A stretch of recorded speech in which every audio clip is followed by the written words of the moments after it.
Pemirsa, pendiri Partai Umat, Amin Rais sore tadi menemui pimpinan Front Pembela Islam, Rizik Syihab, di kediamannya di kawasan Petamburan, Tanah Abang, Jakarta Pusat. Sayangnya, usai bertemu Rizik Syihab selama 1 jam, Amin Rais enggan berkomentar kepada awak media. Amin Rais bertemu dengan Rizik Syihab selama 1 jam. Pertemuan digelar di kediaman Rizik Syihab dan tertutup bagi awak media.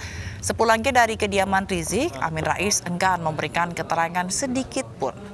Salah satu deklarator Koalisi Aksi Menyelamatkan Indonesia atau KAMI, Marwan Batubara, yang mendampingi Amin Rais mengatakan kedatangan Amin untuk menyampaikan selamat datang kepada Rizik Syihab setelah lebih dari 3 tahun tinggal di Arab Saudi.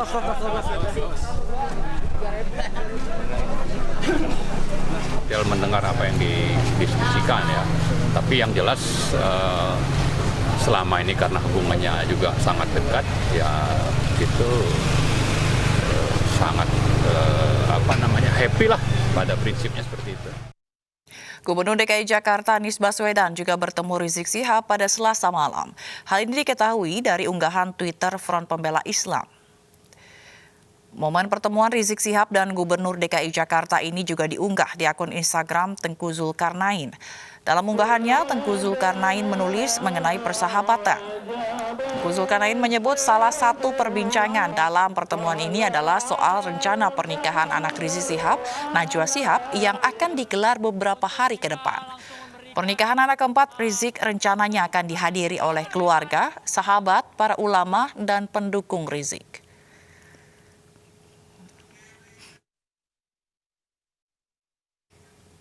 Sementara itu, politikus PD Perjuangan Henry Yosodiningrat siang tadi mendatangi Polda Metro Jaya. Henry meminta polisi memulai kembali penyelidikan terhadap kasus pencemaran nama baik yang menyeret Rizik Syihab tahun 2017 lalu. Politikus PDIP Henry Yosodiningrat mendatangi Polda Metro Jaya pada Rabu siang. Ia datang untuk meminta polisi memulai kembali penyelidikan kasus pencemaran nama baik yang menyeret Rizik Syihab. Oleh karenanya saya meminta kepada Kepolisian Negara RI dan Polda Metro agar menindaklanjuti laporan polisi saya itu. Jadi saya nggak ada kaitannya dengan pihak-pihak lain, nggak. Tapi karena saya betul-betul merasa terhina, dikatakan politisi yang berhaluan komunis, dikatakan memusuhi umat Islam, dikatakan indekos di PDI Perjuangan. Saya anggap itu menyerang kehormatan saya. Itu aja, saya tidak punya kepentingan lain.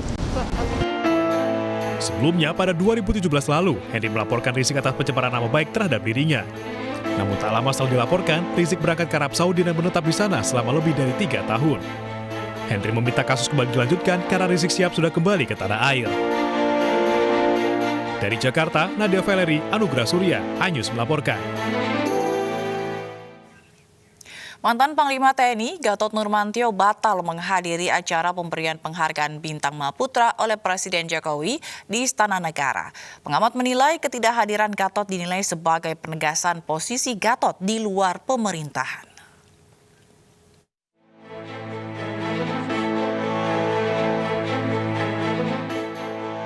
Presiden Joko Widodo menganugerahkan tanda kehormatan kepada sejumlah tokoh dan mantan pejabat di Istana Negara pada Rabu pagi. Namun mantan Panglima TNI Jenderal Purnawirawan Gatot Nurmantio tidak hadir dalam penyematan tanda kehormatan ini. Meski demikian, Menko Polhukam Mahfud MD mengatakan penghargaan Bintang Mahaputra itu tetap diterima Gatot Nurmantio dan akan dikirimkan oleh Sekretaris Militer. Beliau menyatakan menerima ini, ya, sehingga tidak bisa hadir penyematannya, gitu. Oke, makasih ya. Ya. Sementara itu, pengamat politik Adi Praetno berpandangan ada sejumlah hal yang melatar belakangi ketidakhadiran Gatot dalam penyematan tanda kehormatan itu. Salah satunya terkait komitmen Gatot untuk tetap kritis ke pemerintah. Publik melihat Gatot sepertinya tidak terlampau bahagia dengan penghargaan ini. Yang kedua, yang bisa ditangkap oleh publik adalah ini satu penegasan bahwa Gatot akan tetap memilih jalan oposisi di luar kekuasaan, memilih posisi untuk tetap kritis terhadap pemerintah. Sekalipun banyak aktivis kami yang saat ini sebenarnya sedang berurusan dengan masalah hukum, itu tidak akan membuat manuver dan langkah-langkah politik Gatot ini akan berhenti. Sebelumnya, Gatot Nurmantio telah bersurat kepada Presiden terkait ketidakhadirannya. Menurut Kepala Sekretaris Presiden Heru Budi Hartono, salah satu alasan Gatot tidak hadir karena faktor pandemi COVID-19. Dari Jakarta, Tim Liputan iNews melaporkan.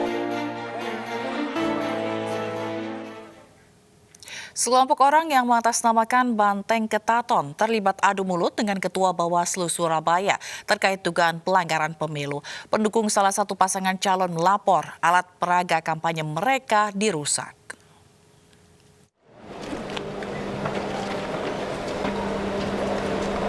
Belasan orang dari salah satu kubu pasangan calon wali kota dan wakil wali kota mendatangi kantor Bawaslu Kota Surabaya di Jalan Tenggilis, Mejoyo, Surabaya, Jawa Timur.